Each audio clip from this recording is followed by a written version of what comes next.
क्या हो अगर बैटलफील्ड का सबसे बड़ा दुश्मन इंसान ही ना हो।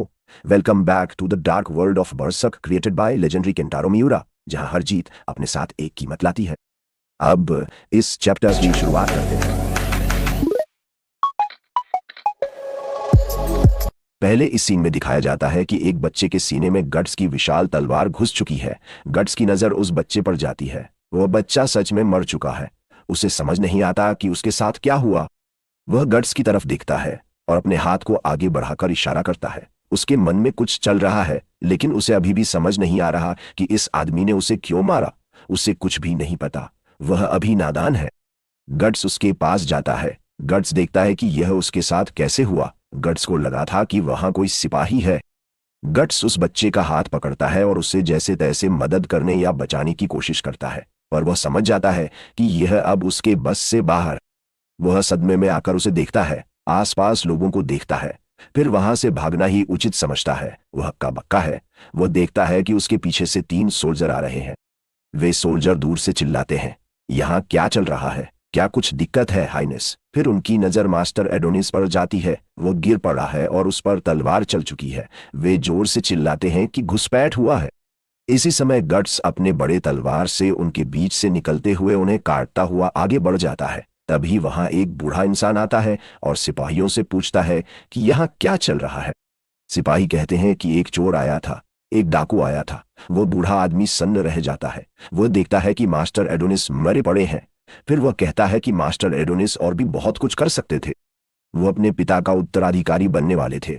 वह अपने पिता की इच्छा को आगे बढ़ाने वाले थे, पर अचानक यह सब हो गया। भगवान उनकी आत्मा को शांति दे। फिर वह पीछे मुड़ता है और सिपाहियों से कहता है कि उस चोर को कहीं बाहर जाने मत देना, उसे पकड़ो, जिंदा या मुर्दा। तभी अगला दृश्य दिखाया जाता है, जिसमें गट्स अपने बड़े तलवार से लोगों को चीरता हुआ जा रहा है। लोग उस पर तीर चला रहे हैं। उन्हीं में से एक तीर गट्स के बाजू में लग जाता है। वह ऊपर से छलांग मारता है और महल की दीवार के उस पार नीचे आ जाता है।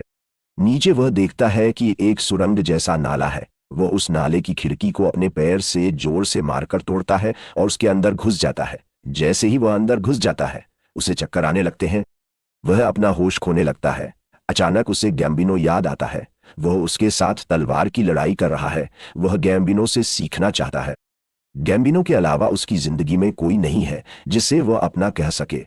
गट्स कहता है, मैं हमेशा चाहता था कि गैम्बिनो मेरी तारीफ करे, मुझसे खुश रहे। मैं उसकी आंखों में चमक देखना चाहता था। तभी एक विशाल दानव दिखाई देता है जो कि जॉर्ड जैसा लगता है। अचानक जॉर्ड की तलवार गैम्बिनो के शरीर को चीर देती है। उसका सिर धड़ से अलग हो जाता है। गट्स चिल्लाता है, रुको, रुक जाओ, और वह लड़ने लगता है। तभी उसे अपना ही चेहरा दिखाई देता है। फिर अचानक गट्स को होश आता है। वह खुद को नाले के अंदर पाता है। एक सहारे से वह आगे बढ़ता जाता है। उसके मुंह से खून निकल रहा है। उसके बाजू का घाव अभी भी ताजा है। वह जैसे तैसे चुपचाप वहां से निकल जाता है। फिर अगला दृश्य दिखाया जाता है। कॉर्कस, जूलो, पिपिन और कास्का महल में बैठे हुए हैं और आपस में बात करते हुए खाना खा रहे हैं। तभी दरवाजा खुलता है और गट्स अंदर आता है। रिकट पूछता है, गट्स कहाँ था? कॉर्कस कहता है, वह कहीं अकेले तलवारबाजी की प्रैक्टिस कर रहा होगा, जैसे हमेशा करता है।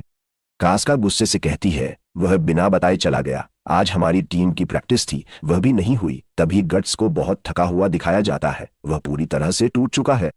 कास्का उसे देखकर चौंक जाती है। वह उसके पास जाती है और पूछती है, आज सुबह से तुम कहाँ थे? गट्स बिना जवाब दिए पूछता है, ग्रिफिथ कहाँ है? उसका बात करने का बिल्कुल मन नहीं है। वह चुपचाप वहां से निकल जाता है और ग्रिफिथ को ढूंढने लगता है। तभी सब लोग देखते हैं कि गट्स के बाजू में तीर का घाव है। वे हैरान रह जाते हैं।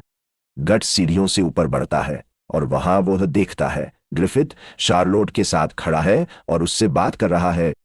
और इसी के साथ ये चैप्टर यहीं खत्म होता है, लेकिन कहानी अभी खत्म नहीं हुई है। अगर आप जानना चाहते हैं आगे क्या होता है, तो चैनल को सब्सक्राइब करें और हमारे साथ जुड़े रहें इस डार्क जर्नी ऑफ बर्सर्क में। मिलते हैं अगले चैप्टर में।